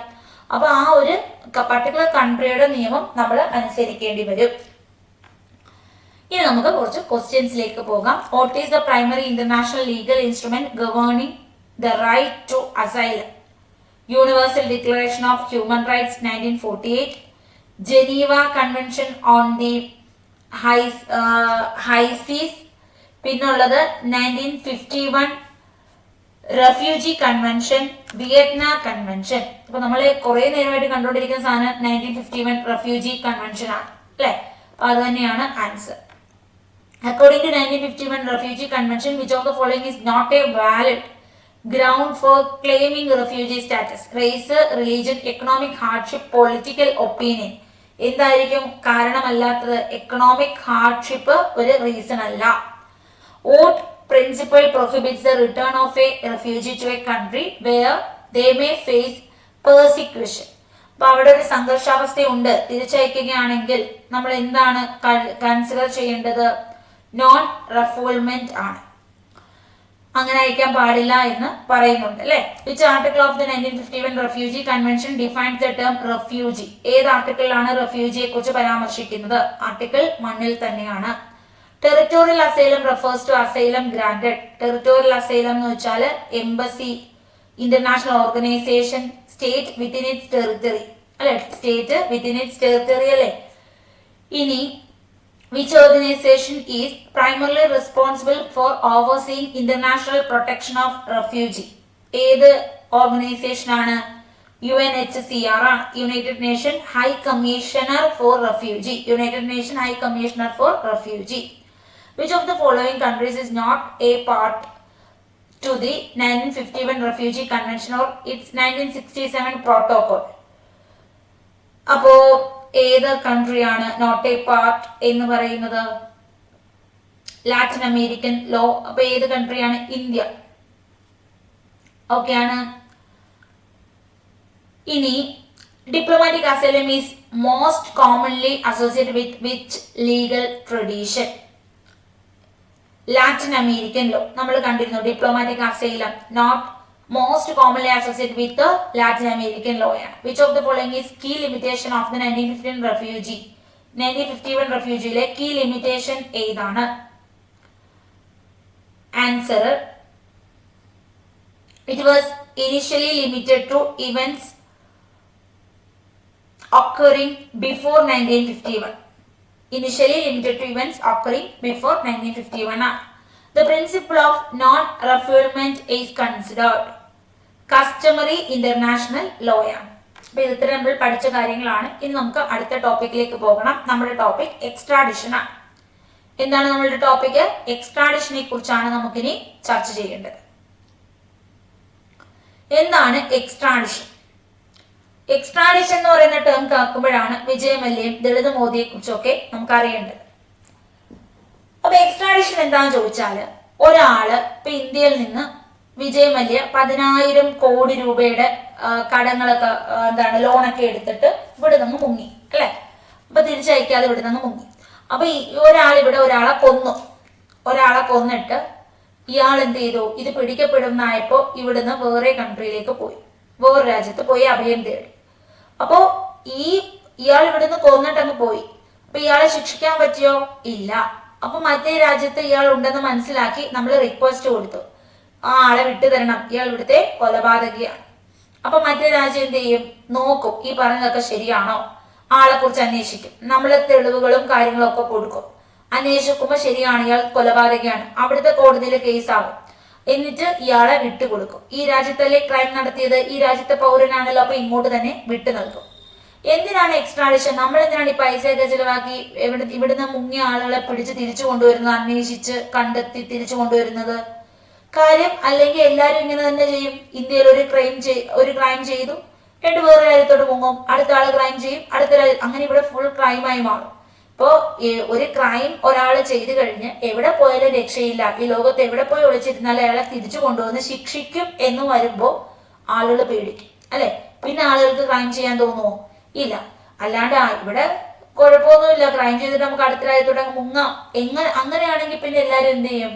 അടുത്തിരിക്കുന്ന ആളെ കൊല്ലുകയോ പിടിച്ചു പറിക്കുകയോ എന്തെങ്കിലുമൊക്കെ ചെയ്യും അല്ലെ. ഇപ്പോൾ രക്ഷയില്ല, എവിടെ പോയാലും ശിക്ഷ അനുഭവിക്കേണ്ടി വരുമെന്നൊരു പേടി തോന്നുമ്പോൾ ആളുകൾക്ക് ഈ കുറ്റങ്ങൾ ചെയ്യുന്നതിൽ നിന്ന് അവരൊന്ന് പേടിക്കും. അപ്പൊ ഇത്തിരി തെറ്റ് ചെയ്തിട്ട് അങ്ങ് മുങ്ങുകയാണ് പലരും ചെയ്യുന്നത്. വിജയ് മല്യ അതിനൊരു എക്സാമ്പിൾ ആണ്. ഓക്കെയാണ്. നമ്മുടെ ഇന്ത്യ 43 രാജ്യങ്ങളുമായിട്ട് ട്രീറ്റിയിൽ ഏർപ്പെട്ടിട്ടുണ്ട്. എക്സ്ട്രാഡിഷൻ ട്രീറ്റിയിൽ 43 രാജ്യങ്ങളുമായിട്ട് ഏർപ്പെട്ടിട്ടുണ്ട്. 11 രാജ്യങ്ങളുമായിട്ട് നമുക്ക് എഗ്രിമെന്റും ഉണ്ട്. അപ്പോൾ നമുക്ക് ഈ ട്രീറ്റി എഗ്രിമെന്റും ഒക്കെ ഉള്ളതുകൊണ്ട് ആ പർട്ടിക്കുലർ രാജ്യങ്ങളിലേക്ക് മുങ്ങിക്കഴിഞ്ഞാൽ ആ പ്രതിയെ വേഗം തന്നെ നമുക്ക് തിരിച്ചു തരാറുണ്ട്. ക്ലിയർ ആണ്. അപ്പൊ ഉടമ്പടിയുണ്ട് 11 രാജ്യങ്ങൾ. ഇനി പുതിയൊരു രാജ്യമാണ് ഇതിനകത്തൊന്നും ഇല്ലാത്തതാണെങ്കിൽ അന്നേരം പെട്ടെന്ന് ഒരു എഗ്രിമെന്റ് ഇടും. എന്നിട്ട് ആ രാജ്യത്തിൽ നിന്ന് ആ പ്രതിയെ തിരിച്ചു വാങ്ങിക്കും. എന്നിട്ട് ഇവിടെ കൊണ്ടുവന്ന് നമ്മുടെ ജയിലിലിട്ട് ശിക്ഷിക്കും. ഓക്കെയാണ്. അപ്പൊ ഈ വേറൊരു രാജ്യത്ത് ഒരാള് രക്ഷപ്പെട്ട് ഓടിയാല് പിടിച്ച് പെട്ടെന്ന് കൊണ്ടുവരിക പ്രയാസമാണ്. ആ ആളെ അവിടെ അന്വേഷിച്ച് കണ്ടെത്തണം. കണ്ടെത്തി കഴിഞ്ഞാൽ അവിടുത്തെ കോടതിയിലോട്ടാണ് കേസ് പോകുന്നത്. ആ കോടതി ശിക്ഷ നോക്കും, ഇയാൾ ചെയ്ത കുറ്റകൃത്യം ശരിയാണോ തെറ്റാണോ എന്നൊക്കെ നോക്കും. അപ്പോ വേറൊരു കാര്യം എന്ന് വെച്ചാല് ഇപ്പൊ ഇവിടെ ഇന്ത്യയിൽ കൊലപാതകമൊക്കെ എല്ലായിടവും ശിക്ഷയാണ്. ഇപ്പൊ ഇവിടെ മയക്കുമരുന്ന് ഉപയോഗിച്ചു, ഇവിടെ ശിക്ഷയാണ്. പക്ഷെ വേറൊരു രാജ്യത്ത് സ്മഗ്ലിംഗ് എന്നൊക്കെ പറയുന്ന വലിയ ശിക്ഷയാകണം എന്നില്ല. അപ്പൊ ചില രാജ്യങ്ങൾക്ക് എന്തില്ല, വലിയ ശിക്ഷാ നടപടികളില്ല. അപ്പോ ചില രാജ്യങ്ങളിലെ തെറ്റ് ഇവിടെ ശരിയാണ്, അവിടുത്തെ ശരി ഇവിടുത്തെ തെറ്റുമാണ്. അങ്ങനെയൊക്കെ വ്യത്യാസമുണ്ട് രാജ്യങ്ങൾ തമ്മിൽ. നമുക്കറിയാം ഇപ്പൊ അമേരിക്കയിലൊക്കെ പോയി എന്താണ് സ്മോക്കിംഗ് അല്ലെങ്കിൽ ഈ ഒരു കഞ്ചാവ് വലിക്കൽ എന്നൊക്കെ പറഞ്ഞാൽ അവിടെ സാധാരണ ഒരു കാര്യമാണ്. അതുപോലെ ഒരാളെ കല്യാണം കഴിച്ച് അടുത്ത ആളെ കല്യാണം കഴിച്ച് 5-6 പേരെ കല്യാണം കഴിച്ച് ഒരുമിച്ച് ഇതൊക്കെ താമസിക്കുക എന്നൊക്കെ പറയുന്നത് അവിടുത്തെ സാധാരണ കാര്യമാണ്. ഇവിടെ ഇതൊക്കെ അത്ഭുതമാണ്. അപ്പൊ അങ്ങനെയൊക്കെ ഒരു കേസാണെന്നൊക്കെ പറഞ്ഞാൽ അവരെന്ത് പറയും, ഇതൊന്നും ഇവിടെ പ്രശ്നമൊന്നുമില്ല, ആളിവിടെ നിന്നോട്ടെ എന്ന് പറയും. അതൊക്കെയാണ് ക്രൈം എന്ന് പറയുന്നതെങ്കിൽ അവർ പറയും ഈ വ്യക്തി ഞങ്ങൾ വിട്ടുതരത്തില്ല. അപ്പൊ ഈ വ്യക്തിക്ക് പറയാം ഞാൻ അവിടെ പോയാൽ ഞാൻ വലിയ തെറ്റൊന്നും ചെയ്തിട്ടില്ല, അവർക്ക് അത്ര വിവരമില്ല, അവർ ഇത്രയും വളർന്നിട്ടില്ല എന്നൊക്കെ പറഞ്ഞിട്ട് മോഡേൺ ചിന്താഗതിയിലോട്ട് ആ രാജ്യം എത്തിയിട്ടില്ല, ഞാൻ ഇതേ ചെയ്തിട്ടുള്ളൂ, എന്നെ അങ്ങോട്ട് വിട്ടുകൊടുക്കരുത്, അവരവിടെ കൊണ്ട് എന്നെ ജയിലിലിടും, എന്റെ ലൈഫ് നശിപ്പിക്കും, ഞാൻ എന്റെ ലൈഫ് ലോങ് ആ ജയിലിൽ കിടക്കണമെന്നൊക്കെ പറയും.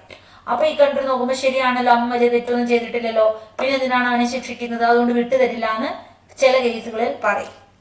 അപ്പൊ അങ്ങനെ രക്ഷപ്പെടാനുള്ള ഒരു അവസരം ഈ പ്രതികൾക്കുണ്ടാകുന്നു. അതുകൊണ്ടാണ് ഇവരൊക്കെ ഇങ്ങനെ നാട് വിടുന്നത്. പൊളിറ്റിക്കൽ കാര്യമൊക്കെ ആണെങ്കിലും ഇപ്പൊ എന്തെങ്കിലും കമ്മ്യൂണിസ്റ്റ് പരമായ ആശയങ്ങൾ അങ്ങനെയൊക്കെ ആണെങ്കിൽ ചില കമ്മ്യൂണിസ്റ്റ് രാജ്യങ്ങളിലോട്ടാണ് പോകുന്നതെങ്കിൽ അവർ ചിലപ്പോൾ സംരക്ഷിക്കാൻ സാധ്യതയുണ്ട്. അതൊക്കെ നോക്കിയിട്ടാണ് ഇവരിങ്ങനെ ഇറങ്ങിപ്പോകുന്നത്. ഇനി യൂറോപ്പ് പോലുള്ള രാജ്യങ്ങളാണെങ്കിൽ വധശിക്ഷ അംഗീകരിക്കുന്നില്ല. അപ്പൊ ചില പ്രതികൾ ഇന്ത്യയിലേക്ക് വരുമ്പോൾ വധശിക്ഷയ്ക്ക് വിധിക്കപ്പെടുന്ന പ്രതികളാണെങ്കിൽ അവർ വിട്ടുതരണം എന്നില്ല. കാര്യം അവരെന്ത് ചെയ്യുന്നില്ല, വധശിക്ഷ അംഗീകരിക്കുന്നില്ല. അപ്പോ അങ്ങനെ ഒരു വ്യക്തിയെ വധശിക്ഷയ്ക്ക് വിധിക്കാൻ പാടില്ല എന്ന് പറയുന്നത് കൊണ്ട് അവർ ചിലപ്പോൾ അവരുടെ ജയിലിലങ്ങിടും. ആ ശിക്ഷ ഇത്ര വർഷം കഠിന തടവ് അങ്ങനെയൊക്കെ ഉള്ളായിരിക്കും. അപ്പൊ വധശിക്ഷയ്ക്ക് അവർ വിട്ടുകൊടുക്കത്തില്ല ചില പ്രതികളെ. പിന്നെ ചില കേസുകൾ നോക്കും, മനുഷ്യ സംരക്ഷണത്തിന് വിധേയമാണ് അല്ലെങ്കിൽ മാനുഷിക പരിഗണനയൊക്കെ വെച്ചിട്ട് ചില കേസുകളൊക്കെ തള്ളിക്കളയുകയൊക്കെ ചെയ്യും. അതുകൊണ്ട് തന്നെ ഇന്ത്യയിൽ നിന്ന് പോയിട്ടുള്ള ഒരു 30-ൽ താഴെ ആളുകളെയൊക്കെ മാത്രമേ നമുക്ക് തിരിച്ച് എടുക്കാൻ പറ്റിയിട്ടുള്ളൂ. ഇപ്പൊ വിജയ് മല്യയുടെ കേസ് നടക്കുകയാണ്. വിജയ് മല്യയുടെ കേസിൽ നമ്മൾ ആദ്യം ഇവിടെ റിക്വസ്റ്റ് അയച്ചു. വിജയ് മല്യ UK ഉണ്ടെന്ന് മനസ്സിലാക്കി UK ഗവൺമെന്റ് അന്വേഷിച്ചു. വിജയ് മല്യയെ കിട്ടി. കോടതിയിലെ കേസ് പറഞ്ഞു. നമ്മൾ ഇവിടുന്ന് തെളിവുകളൊക്കെ കൊടുത്തു. അപ്പൊ കോടതി അക്സെപ്റ്റ് ചെയ്തു, കേസാണ്, അങ്ങനെ വിജയ് മല്യ തിരികെ തരാമെന്ന് പറഞ്ഞു. അപ്പോൾ വിജയ് മല്യ ഉടനെ ഹൈക്കോടതിയിലേക്ക് പെറ്റീഷൻ കൊടുത്തു. ഹൈക്കോടതി അക്സെപ്റ്റ് ചെയ്തു, ശരിയാണ് വിജയ് മല്യ വലിയ ഒരു തെറ്റ് ചെയ്തു, 10,000 കോടിക്കണക്കിന് രൂപ ഇവിടുന്ന് മറിച്ച് അവിടെ പോയി സൂചിച്ച് ജീവിക്കുകയാണ്. അപ്പൊ അതുകൊണ്ട് വിജയ് മല്യ വീണ്ടും തെറ്റുകാരനാണ് എന്ന് വിധിച്ചു. അപ്പൊ വിജയ് മല്യ പറഞ്ഞു ഞാൻ വലിയ തെറ്റ് ചെയ്തിട്ടില്ല, എന്നെ ഇന്ത്യയിലേക്ക് വിടരുത്, ഇന്ത്യയിലെ ജയിലുകളെല്ലാം വളരെ വൃത്തിഹീനമാണ്, ഒരു മനുഷ്യ അവകാശ സംരക്ഷണം അവിടെ എനിക്ക് കിട്ടത്തില്ല, ഞാൻ അവിടെ പോയ വൃത്തികെട്ട ആ ചുറ്റുപാടില് വർഷങ്ങളോളം ജീവിക്കണം, അപ്പൊ എന്റെ ഈ ഒരു ലൈഫ് എന്ന് പറയുന്നത് ഓരോരുത്തരുടെ അവകാശമാണ് നല്ല രീതിയിൽ ജീവിക്കുക, ആ അവകാശത്തെ ത്രട്ടൻ ചെയ്യുന്നു എന്നൊക്കെ പറഞ്ഞ് വിജയ് മല്യ എതിർത്തു. പക്ഷേ ഇവിടുന്ന് വീഡിയോ ഒക്കെ അയച്ചു കൊടുത്തു, നമ്മുടെ ജയില് നല്ല രീതിയിലാണെന്നൊക്കെ പറഞ്ഞിട്ട് വീഡിയോ അയച്ചു കൊടുത്തു. അപ്പൊ വീണ്ടും അക്സെപ്റ്റ് ചെയ്ത് ഹൈക്കോടതി അംഗീകരിച്ചു. ഉടനെ സുപ്രീം കോടതിക്ക് കേസ് കൊടുത്തിട്ടുണ്ട്. അപ്പൊ അതിന്റെ വിധി വരുമ്പോഴേ ബാക്കി കാര്യങ്ങൾ അറിയാൻ പറ്റും. ഇത് ഈ കേസുമായി ബന്ധപ്പെട്ടതാണ്, അതുകൊണ്ടാണ് നമ്മൾ ഇതിനെക്കുറിച്ച് പറഞ്ഞത്. ഇപ്പൊ നിങ്ങൾക്ക് ഇതിനെക്കുറിച്ച് ഒരു ഡീറ്റെയിൽഡ് കാര്യങ്ങൾ മനസ്സിലായി കാണും വിജയ് മല്യ എന്ന് പറയുന്ന ടേം കേട്ടപ്പോൾ തന്നെ. അപ്പൊ എക്സ്ട്രാഡിഷൻ എന്ന് പറയുന്നത് ഒരു ഫോർമൽ പ്രോസസ് ആണ് by which one sovereign state surrenders an individual to another sovereign state for prosecution or punishment for crimes committed within the requesting state jurisdiction. അപ്പൊ എന്താണ് എക്സ്ട്രാഡിഷനും അസൈലവും തമ്മിലുള്ള ഡിഫറൻസ്? ആളെയാണ് പിടിച്ചുകൊണ്ട് വന്ന് നമുക്ക് ശിക്ഷിക്കുകയാണ് ഈ വ്യക്തിയെ തിരിച്ചു കൊണ്ടുവന്ന് ചെയ്യേണ്ടത്. ഓക്കെ ആണ്. അപ്പൊ this process typically governed by bilateral or multilateral treaties subjected to both legal and diplomatic consideration. അപ്പൊ ഇത് പല രാജ്യങ്ങൾ തമ്മിലുള്ള നമുക്ക് ഓൾറെഡി ട്രീറ്റി ഉണ്ട്, 43 രാജ്യങ്ങളുമായി നമുക്ക് ട്രീറ്റി ഉണ്ട്, 11 രാജ്യങ്ങളുമായി എഗ്രിമെന്റ് ഉണ്ട്. വേറെ രാജ്യത്തോടാണ് പോയെങ്കിൽ ന്യൂ എഗ്രിമെന്റിലേക്ക് നമ്മൾ പോകും. അപ്പൊ ഇതാണ് എന്താണ് എക്സ്ട്രാഡിഷൻ എന്ന് പറയുന്നത്. അപ്പൊ എന്താണ് എക്സ്ട്രാഡിഷൻ എന്നൊരു കൺസെപ്റ്റ് നിങ്ങൾക്ക് മനസ്സിലായില്ലേ? എന്താണ് എക്സ്ട്രാഡിഷൻ എന്ന് ചോദിച്ചാൽ ഇപ്പൊ അറിയാലോ. അപ്പൊ ഒരു രാജ്യം അവിടെ കുറ്റകൃത്യം ചെയ്തിട്ട് ആ ശിക്ഷ അല്ലെങ്കിൽ പ്രോസിക്യൂഷൻ ഒന്നും കീഴടങ്ങാതെ അവിടെ നിന്ന് മുങ്ങുന്നു. ഇതാണ് പരിപാടി. അപ്പൊ ആദ്യം അഭ്യർത്ഥിക്കണം, ഞങ്ങൾക്ക് കൈമാറി തരണം. അപ്പൊ കുറ്റകൃത്യം അപേക്ഷിക്കുന്ന രാജ്യത്തും ഇവിടെയും അതൊരു കുറ്റകൃത്യമായിരിക്കണം. അപ്പൊ നമ്മള് ഇവിടെ പറയുകയാണ് ഡ്യുവൽ ക്രിമിനാലിറ്റി വേണം. നമ്മളിവിടെ ഇയാളൊരു കുറ്റം ചെയ്തു എന്ന് പറയുമ്പോൾ ആ രാജ്യത്ത് ഇതൊരു ക്രൈം ആയിരിക്കണം. അവിടെ ക്രൈം അല്ലെങ്കിൽ അവർ വിട്ടുതരത്തില്ല ഈ വ്യക്തി ഇവിടെ കൊണ്ടുവന്ന് ശിക്ഷിക്കാൻ. കുറ്റകൃത്യം കരാറിൽ കൈമാറുന്ന കുറ്റകൃത്യമായി പട്ടികപ്പെടുത്തണം. അപ്പോൾ ആ ഒരു കുറ്റകൃത്യം എന്ന് പറയുന്നത് കൈമാറാൻ പറ്റുന്ന രീതിയിലുള്ള ഒരു കുറ്റകൃത്യമായിരിക്കണം. അപ്പോൾ അങ്ങനെയാണെങ്കിൽ മാത്രമേ ഇങ്ങോട്ട് വിട്ടുതരികയുള്ളൂ. ഇനി രാഷ്ട്രീയ കുറ്റകൃത്യങ്ങളാണെങ്കിൽ കൈമാറ്റമോ അന്യായമായ വിചാരണയോ ഒക്കെ ഇയാൾക്ക് നേരിടേണ്ടി വരുന്നു എന്ന് കാണുകയാണെങ്കിൽ ഹ്യൂമൻ റൈറ്റ് കൺസിഡറേഷൻ വെച്ചിട്ട് എക്സ്ട്രാഡിഷൻ ഡിനേ ചെയ്യും. ഓക്കെയാണ്. അപ്പൊ extradition may be denied if the person faces torture, inhuman treatment or unfair trial in the requesting state. അപ്പൊ റിക്വസ്റ്റിംഗ് സ്റ്റേറ്റ് പ്രോപ്പർ ആയിട്ടല്ല ഈ വ്യക്തിയെ കൺസിഡർ ചെയ്യുന്നതെങ്കിൽ ഇത് ഡിനേ ചെയ്യും. ഇനി ലീഗൽ ഫ്രെയിംവർക്സ് ഇൻ ഇന്ത്യ. ഇന്ത്യയിൽ എന്തൊക്കെയാണ് എന്ന് നമുക്ക് നോക്കണം. കൈമാറ്റം നടത്തുമ്പോൾ എന്തൊക്കെ റൂൾസ് ആണ് ഇവിടെ നോക്കുന്നത് എന്നാണ് നമ്മൾ ഇനി കൺസിഡർ ചെയ്യാൻ പോകുന്നത്. നമ്മൾ പറഞ്ഞു റെഫ്യൂജി ആക്ടിനെ കുറിച്ചൊക്കെ കണ്ടിരുന്നു അല്ലെ. അപ്പൊ ലീഗൽ ഫ്രെയിംവർക്സ് എന്ന് പറയുമ്പോൾ 1962 നമുക്കൊരു എക്സ്ട്രാഡിഷൻ ആക്ട് ഉണ്ട്. ഈ ആക്ട് പ്രകാരമാണ് നമ്മുടെ ഇന്ത്യയിൽ ഈ റൂള് വർക്ക് ആവുന്നത്. ഡൊമസ്റ്റിക് ലോ ആണ് എക്സ്ട്രാഡിഷൻ ആക്ട് 1962 ആണ്. 1962 primary law governing extradition in India ആണ്. Applies to whole of India. India ഉടനീളം ഈ ഒരു നിയമം പ്രകാരമാണ്. അപ്പൊ ഇന്ത്യയുടെ കൈമാറ്റ ഉടമ്പടി വിദേശ സംസ്ഥാനങ്ങളിലേക്ക് ഇന്ത്യയിൽ നിന്ന് കൈമാറാൻ നിയമം സൗകര്യമൊരുക്കുന്നു. അപ്പൊ നമുക്ക് ഉടമ്പടി ഒന്നും ഇല്ലെങ്കിൽ എഗ്രിമെന്റിലൂടെ വീണ്ടും കൈമാറാം. ചില കുറ്റകൃത്യങ്ങൾക്ക് മാത്രമേ കൈമാറാറുള്ളൂ. 2 രാജ്യങ്ങളിലും കുറഞ്ഞ തടവ് ശിക്ഷ ലഭിക്കാവുന്ന കുറ്റകൃത്യങ്ങളൊക്കെയാണ് കൂടുതലും കൈമാറല്. ഇനി 2 രാജ്യത്തിനും എന്തായിരിക്കണം, കുറ്റമായി മാറണം. എങ്കിൽ മാത്രമേ ഡ്യുവൽ ക്രിമിനാലിറ്റി ഉണ്ടെങ്കിൽ ഇങ്ങോട്ട് ആ വ്യക്തിയെ തരത്തോളൂ, അല്ലെങ്കിൽ തരില്ല. അവിടെ ആ രാജ്യത്ത് അതൊരു കുറ്റമല്ലെങ്കിൽ ഇങ്ങോട്ട് വിട്ടു തരില്ല. ഇതാണ് 1962 റൂള്. ക്ലിയർ ആണ്.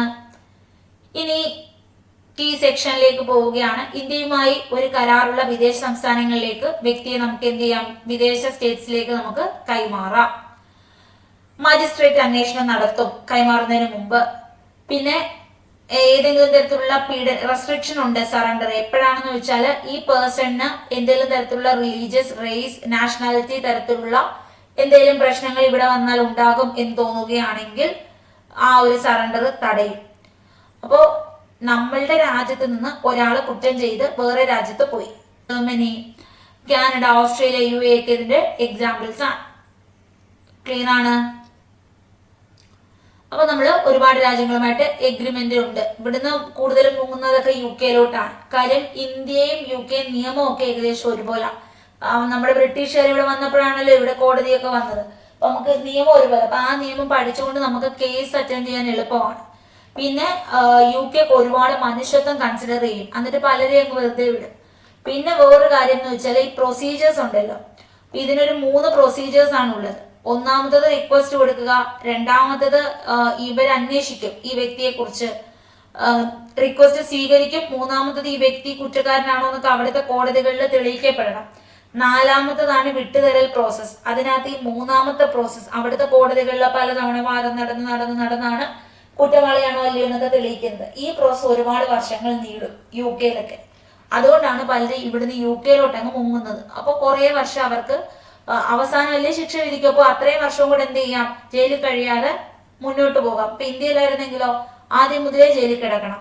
ഇതാകുമ്പോൾ കുറച്ച് വർഷം കൂടെ സമാധാനമായിട്ട് ജീവിക്കാം എന്നുള്ള രീതിയിലാണ് ഇവർ മുങ്ങുന്നത്. ഇനി പ്രിൻസിപ്പിൾസ് ഓഫ് ഇന്റർനാഷണൽ എക്സ്ട്രാഡിഷൻ ലോ, എന്താണ് ഇതിന്റെ പ്രിൻസിപ്പിൾ എന്ന് നോക്കാം. സ്പെഷ്യാലിറ്റി, അതായത് കൈമാറപ്പെട്ട വ്യക്തിയെ കൈമാറാൻ അനുവദിച്ച ഏത് പർട്ടിക്കുലർ കുറ്റത്തിന് മാത്രമേ കൈമാറാൻ പാടുള്ളൂ. രണ്ട് രാജ്യങ്ങളിലും കുറ്റമായിരിക്കണം. രാഷ്ട്രീയ കുറ്റകൃത്യമാണെങ്കിൽ അങ്ങനെ വിട്ടുതരില്ല. വധശിക്ഷയ്ക്കും ഒന്നും എന്ത് ചെയ്യത്തില്ല, ചില രാജ്യങ്ങളൊന്നും അക്സെപ്റ്റ് ചെയ്യത്തില്ല ആ വ്യക്തിയെ കൊണ്ടുപോയി വധശിക്ഷ നടത്താൻ. ഡെത്ത് പെനാൽറ്റി പല രാജ്യങ്ങളും അംഗീകരിക്കില്ല. ഇതൊക്കെയാണ് ഇന്റർനാഷണൽ എക്സ്ട്രാഡിഷൻ ലോയുടെ പ്രിൻസിപ്പിൾ. ഇനി ജുഡീഷ്യൽ ഓപ്പോസിറ്റ് ഇന്ത്യ ഉണ്ട്.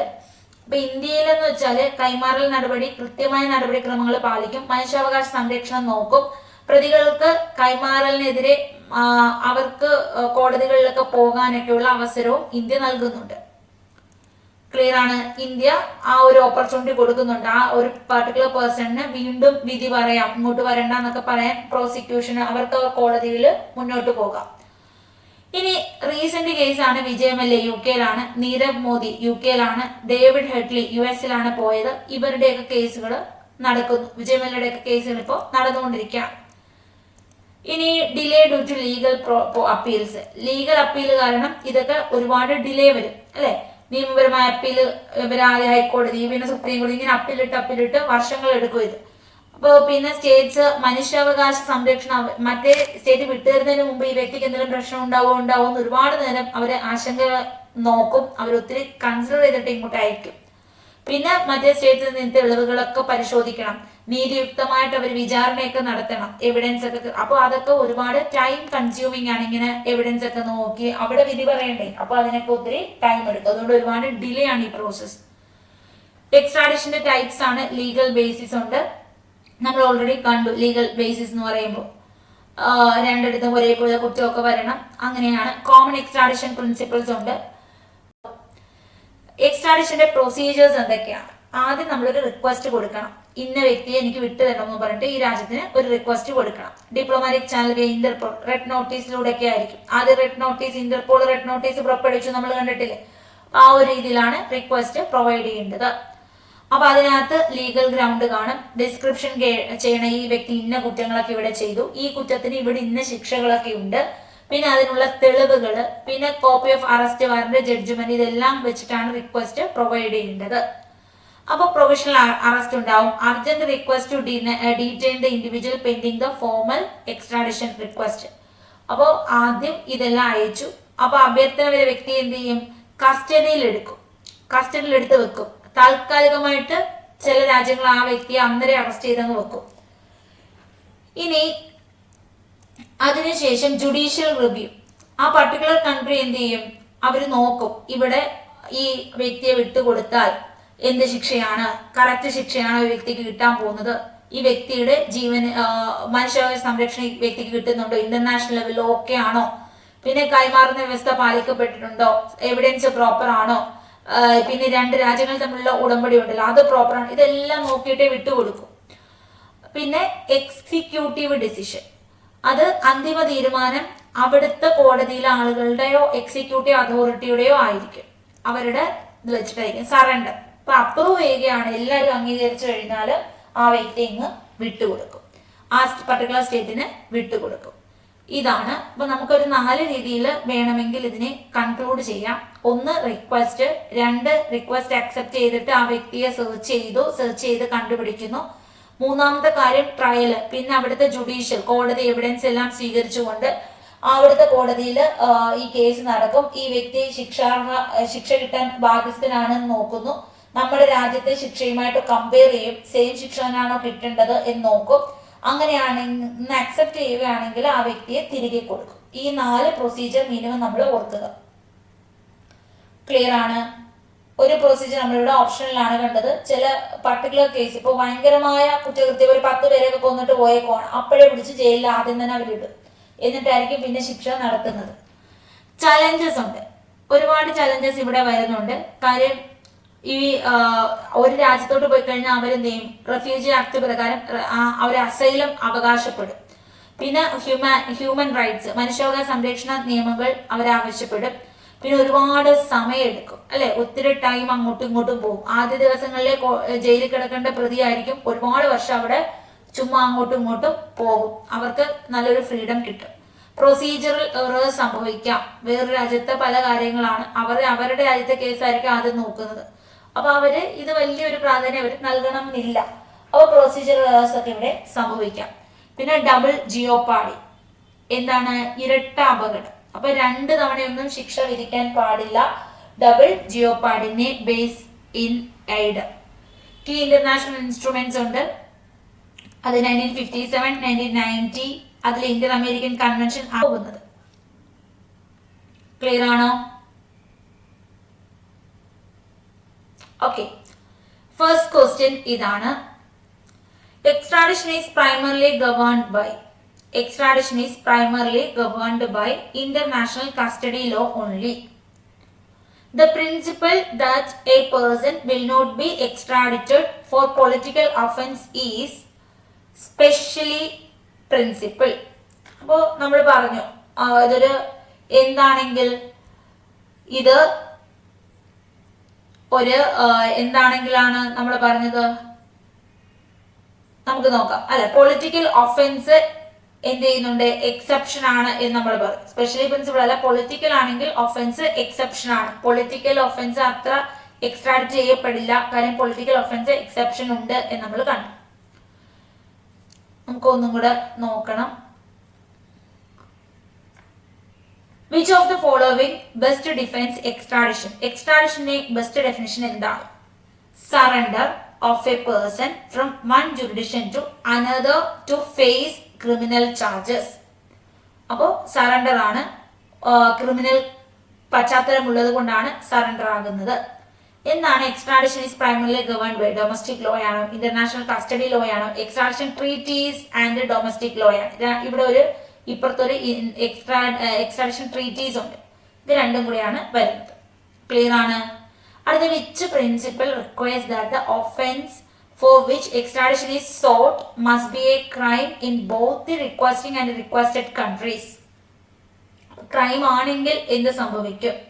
ഡബിൾ ക്രിമിനാലിറ്റി ആണ്. അവിടെയും ഇവിടെയും ക്രൈം ആണെങ്കിൽ ഓക്കെ, വിട്ടുതരും. Under the rule of speciality in extradition law, എന്താണ് സ്പെഷ്യാലിറ്റി വരുമ്പോഴുള്ള case? A person can only be tried for the offense for which they were extradited. Which of the following is not usually considered a political offense for the purpose of denying extradition? എന്താണ്? Murder of A civilian. ഒരാളെ വധശിക്ഷയ്ക്ക് വിധിക്കൽ എന്ന് പറയുന്നത് political ഒഫൻസിലൊന്നും അംഗീകരിക്കത്തില്ല, അത് ഡിനേ ചെയ്യും. അങ്ങനത്തെ കേസിൽ പല രാജ്യങ്ങളും എന്ത് ചെയ്യുന്നു, യൂറോപ്യൻ കൺട്രിയൊന്നും മർഡറിന് സമ്മതിക്കാറില്ല. അപ്പൊ അവരിങ്ങോട്ട് വിട്ടുതരില്ല ആ പേഴ്സണിനെ. Which international body has developed model treaties on extradition? ഏതാണ്? ഏത് ഇന്റർനാഷണൽ ഓർഗനൈസേഷൻ ആണ്? UNODC ആണ്, United Nation Office on Drugs and crime.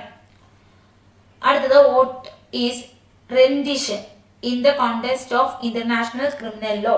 എന്താണ് റെൻഡിഷൻ എന്ന് പറയുന്നത്? Forcible transfer of a person without legal process. അപ്പൊ ആദ്യം തന്നെ പേഴ്സണെ ഇങ്ങ് അയക്കുകയാണ്, ലീഗൽ പ്രോസസ് ഒന്നും ചെയ്യാതെ തന്നെ ഇങ്ങ് അയപ്പിക്കുന്നു. അത്ര എമർജൻസി സിറ്റുവേഷൻ റെൻഡിഷൻ എന്ന് പറയുന്നു. Extradition may be refused. എപ്പോഴാണ് റെഫ്യൂസ് ചെയ്യപ്പെടുന്നത്? Requested country has no death penalty but the requesting country does. അതായത് ഇന്ത്യയിൽ വധശിക്ഷയ്ക്ക് വിധിക്കപ്പെട്ട ഒരു വ്യക്തി, ഈ വ്യക്തി UK ഒളിച്ചോടി. അപ്പൊ അവിടെ ഈ കുറ്റത്തിന് വലിയ ശിക്ഷയൊന്നുമില്ല, 1 year കരുതുന്നില്ല. അപ്പൊ ഇവിടെ വധശിക്ഷയൊന്നുമില്ല, ഇത് ഇവിടുത്തെ നോർമൽ കാര്യമാണെന്ന് കരുതി അവരെന്ത് ചെയ്യുന്നു, ഈ വ്യക്തി വിട്ടുതരില്ല. കാരണം ഈ വ്യക്തിക്ക് ജീവിക്കാനുള്ള അവകാശമുണ്ട് ഇന്റർനാഷണൽ ലോ പ്രകാരം. അപ്പൊ ഈ വ്യക്തിക്ക് വധശിക്ഷയ്ക്ക് വിധിക്കേണ്ട കാര്യമില്ല എന്നൊക്കെ പറഞ്ഞ് UK എന്ത് ചെയ്യും, ഇതൊക്കെ അങ്ങ് തള്ളിക്കളയും.